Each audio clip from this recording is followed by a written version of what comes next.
Corona के चलते कई जगह पे पाबंदियां भी लगा दी गई है साल के आखिरी दिन, और कुछ राज्यों ने नाइट कर्फ्यू का भी ऐलान कर दिया है। दिल्ली महाराष्ट्र में नाइट कर्फ्यू लग गया है। बड़ी खबर है आपके टीवी स्क्रीन पर। कर्नाटक अगर बात करें तो वहां पर धारा 144 लागू कर दी गई है। नए साल को लेकर सरकार पूरी तरह से अलर्ट है। बड़ी खबर है आपके टीवी स्क्रीन पर। केरल में सार्वजनिक समारोह पर ये रोक लगा दी गई है। सरकार का ये बड़ा ऐलान है और साल 2020 का ये आखिरी दिन है आज। कोरोना के चलते कई जगह पे पाबंदियां भी लगा दी गई है।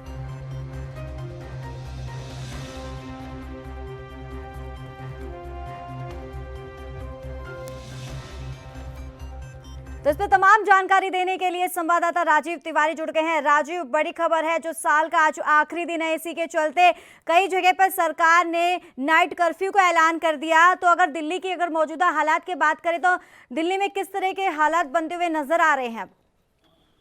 जिस तरीके से लगातार कहीं ना कहीं सरकार जो है वो कहीं ना कहीं लोगों को जागरूक करने की कोशिश कर रही थी। मगर बात करें आज की, तो यानी कि 31 दिसंबर की जो रात होती है वो ज्यादातर मानी जाती है कि जश्न की रात होती है। मगर कहीं ना कहीं जिस तरीके से अब नाइट कर्फ्यू की बात की जा रही है, यानी कि और राज्यों के अंदर नाइट कर्फ्यू लगाया गया, मगर दिल्ली के अंदर सुरक्षा व्यवस्था बढ़ा दी गई है और कहीं ना कहीं लोगों को बाहर निकलने के लिए मना किया जा रहा है। मगर बात करें जिस तरीके से आज 31 दिसंबर है, तो कहीं ना कहीं साल का आखिरी दिन है और कहीं ना कहीं आने वाले दिन के लिए, यानी कि 1 जनवरी के लिए स्वागत जो करना होता है वो कहीं ना कहीं जनता उसके लिए अभी भी उत्साहित है। और कहीं ना कहीं आज कनॉट प्लेस के अंदर देखा होगा कि लगातार भीड़ बढ़ती है और कहीं ना कहीं जनता उमड़ती है। मगर बात करें जिस तरीके से सुरक्षा व्यवस्था बेशक बढ़ाई हुई है, दिल्ली पुलिस को भी गाइडलाइन दी हुई है और दिल्ली पुलिस लगातार कोशिश कर रही है कि लोगों का भीड़ का जो हुजूम है वो इकट्ठा ना हो सके, क्योंकि वायरस भी इसी तरीके से फैल रहा है। जी तो राजीव, जिस तरीके से सरकार ने एक बड़ा ऐलान किया है, नाइट कर्फ्यू लगा दिया गया है साल के आखिरी दिन में,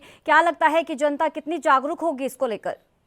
देखिए, बिल्कुल इस तरीके से लगातार कहीं जनता की तरफ से भी सोशल डिस्टेंसिंग का पालन करने के लिए कहा जा रहा था और जनता भी मान रही थी। मगर क्योंकि उनको भी पता है अब दिल्ली के अंदर वायरस का जो कहर है वो कहीं काफी हद तक कम हो चुका है, क्योंकि लगभग पर डे के हिसाब से लगभग 400 या 500 के करीब पेशेंटों की गिनती आ रही है, तो वो कहीं ना कहीं कंट्रोल मान रहा है। मगर जो नया वायरस आया है वो कहीं ना कहीं दिल्ली सरकार की मुश्किलें बढ़ा रहा है और इसीलिए कहीं ना कहीं जो नाइट कर्फ्यू का जो ऐलान किया गया है वो भी इसीलिए किया गया है कि नए वायरस से भी बचाव हो सके। और पुराने वायरस से अभी छुटकारा नहीं मिल पाया, क्योंकि उसका वैक्सीन का जो टीकाकरण है वो भी लगभग जनवरी से स्टार्ट होगा। मगर आज की जो नाइट यानी कि रात है, यानी कि जो 31 दिसंबर की रात है, वो कहीं ना कहीं कह सकते हैं जो अपने लोग बाग घूमने आते हैं या फिर एंजॉय करने आते हैं रात के टाइम पे, या होटलों में जाते हैं या फिर बुकिंग वगैरह करवाते हैं, वो कहीं ना कहीं इससे नाराज होंगे और कहीं ना कहीं उनसे सरकार से नाराजगी भी होगी। मगर कहीं ना कहीं सरकार ने ये कदम उठाया है वो जनता के हित में ही उठाया है और जनता को समझना चाहिए इसके लिए। जी चलिए, बहुत बहुत शुक्रिया राजीव तिवारी तमाम जानकारी देने के लिए। तो बड़ी खबर आपको दिखा रहे हैं। नए साल को लेकर सरकार पूरी तरह से अलर्ट हो गई है। केरल की अगर बात करें तो वहां सार्वजनिक समारोह पर पूरी तरीके से रोक लगा दी गई है नए साल को लेकर। और इसी के साथ आपको ये बता दें कि दिल्ली में भी नाइट कर्फ्यू का ऐलान कर दिया गया है। कोरोना के चलते कई जगह पे पाबंदियां भी लगा दी गई है। तो इस पर तमाम जानकारी देने के लिए हमारे साथ संवाददाता मुंबई से मुरारी सिंह जुड़ गए हैं। मुरारी, बड़ी खबर है, जिस तरीके से अब साल का जो आखिरी दिन है इसी को लेकर अब कई जगह पे, कई राज्यों पे सरकार ने ऐलान कर दिया गया है कि नाइट कर्फ्यू का। और इसी के चलते अगर मौजूदा स्थिति अगर बात करें मुंबई की, तो मुंबई में किस तरह का माहौल देखने को मिल रहा है? जी बिल्कुल सही कहना है। आपको बता दें कि महाराष्ट्र के मुख्यमंत्री उद्धव ठाकरे ने 4 से 6 दिन पहले ही ऐलान करवा चुके थे अपने अधिकारियों से कि 31 की जो नाइट होगी वहां तमाम पर्यटक स्थलों जैसे Juhu Chowpatty, Girgaon Chowpatty, Aksa beach, gateway of India, Taj hotel, Mahabaleshwar, Trimbakeshwar, Shirdi Sai, ऐसे तमाम जो स्थल है यहाँ पर जो है कि धारा 144 के तहत कार्रवाई की जाएगी और खास करके इन स्थलों पर पुलिस के पुख्ता बंदोबस्त किए गए हैं। और 2 दिन पहले से ही मुंबई पुलिस जगह जगह पर नाकाबंदी कर उन तमाम लोगों को भी अलर्ट कर रही है और साथ ही नए वर्ष की तैयारी में किसी भी प्रकार की कोई बाधा न हो उसे लेकर के भी पुलिस की यंत्रणाएं नजर गड़ाई हुई है।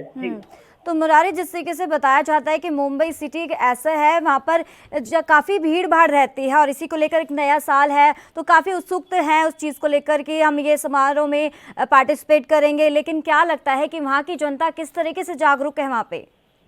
देखिए, जनता जागरूक है क्योंकि नए वायरस आने की खबर के बाद लोगों में थोड़ा सा डर जरूर बैठा हुआ है और कुछ दिन पहले ही महाराष्ट्र सरकार ने नई गाइडलाइन जारी किया था कि रात 11 बजे के बाद कोई भी दुकान, होटल, रेस्टोरेंट, पब नहीं खुले रहेंगे। 11 बजे के बाद नाइट कर्फ्यू रहेगा और यही वजह है कि अब पुलिस प्रशासन को भी और लोगों को भी ज्यादा दिक्कत नहीं हो रही है क्योंकि महाराष्ट्र सरकार इस मामले में पहले ही गंभीरता लेकर के क्रिसमस से ही महाराष्ट्र में 11 बजे के बाद कहीं न कहीं कर्फ्यू, लॉकडाउन की स्थिति थी और ऐसे में 31 में लोग इकट्ठा न हो, लोगों की भीड़ इकट्ठा न हो क्योंकि नए संक्रमण बढ़े हैं। अगर दूसरे दौर में फिर एक बार मुंबई आता है तो काफी स्थिति खराब हो सकती है और यही वजह है कि बृहन मुंबई महानगर पालिका के कमिश्नर इकबाल चहल हो या फिर महाराष्ट्र के मुख्यमंत्री उद्धव ठाकरे हो, ये लोग तमाम उन यंत्रणाओं के साथ में काम कर रहे हैं और किसी भी तरीके से जो वायरस है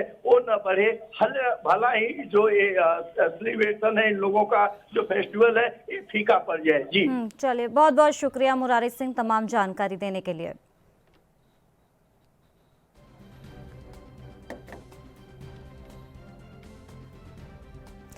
इसी बीच एक और बड़ी खबर से रूबरू करा देते हैं आपको। देश दुनिया की खबरों के लिए ANB न्यूज को सब्सक्राइब करें और बेल आइकन दबाएं।